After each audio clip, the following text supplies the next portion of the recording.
In a quiet corner today, I've come to a spot that's as peaceful as any you could expect to find in the great metropolis of London. With views away to the city, Canary Wharf and Crystal Palace, all the hustle and bustle is away from me. Certainly in this spot, I'm not going to be disturbed by the neighbours. That's because I'm in a cemetery. The purpose of my visit? To pay tribute to some of the fallen of the First World War, commemorated here at the Great War Heroes Corner in Greenwich Cemetery, and to solve something of a mystery.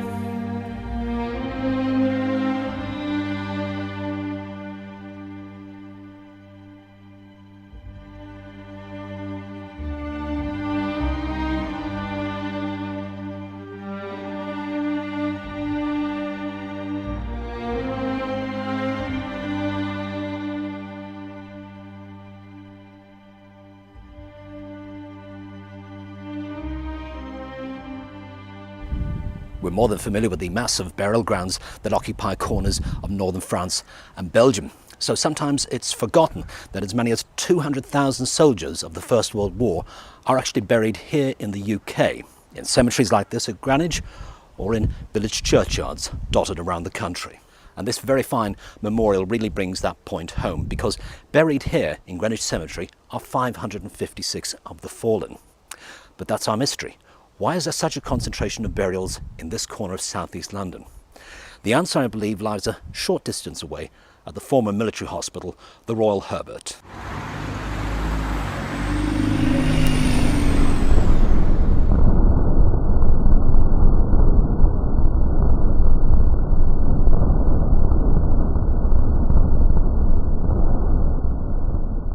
You see, these are the soldiers who were seriously injured on the front line, suffering the likes of shrapnel wounds, loss of limbs, or the cruel effects of mustard gas attacks.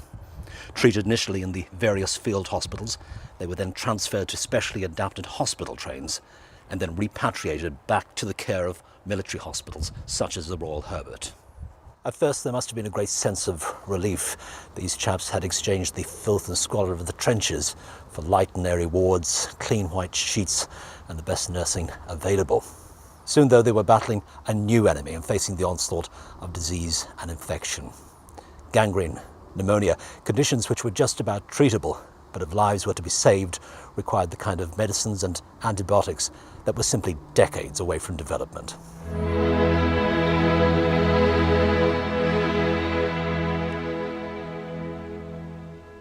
At the end, for these poor souls, all that was available was a degree of comfort and sympathy.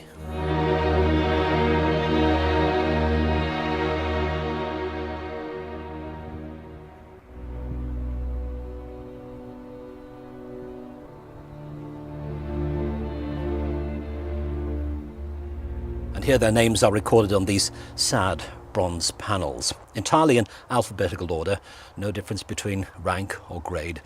Death, after all, is the great equalizer. Most poignant, I find, are the names of those who clearly lingered for a long time. Rifleman Baggs dies the 24th of April 1919 as a result of his wounds. Private Radley dies several days later as a result of pneumonia. And even later still, Lance Bombardier Wolfe, the result of a gas attack in France.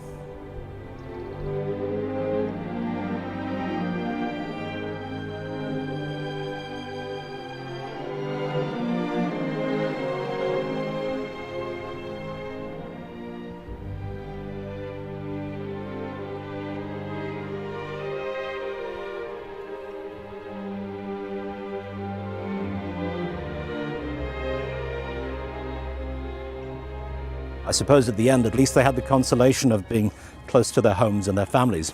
There are, however, buried here those who died many thousands of miles away from their loved ones, the soldiers of the Commonwealth.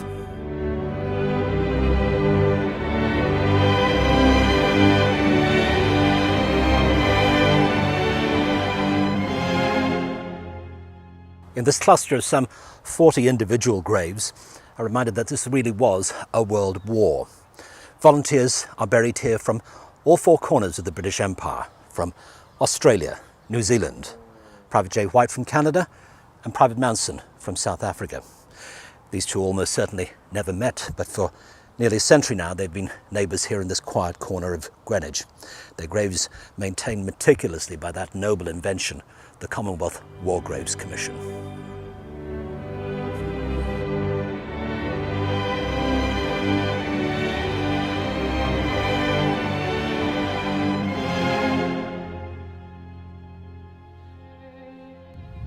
The events of 100 years ago can sometimes seem like the distant past, but to spend time in a quiet corner like this is to be instantly reconnected with that past, to be reminded that we must never forget.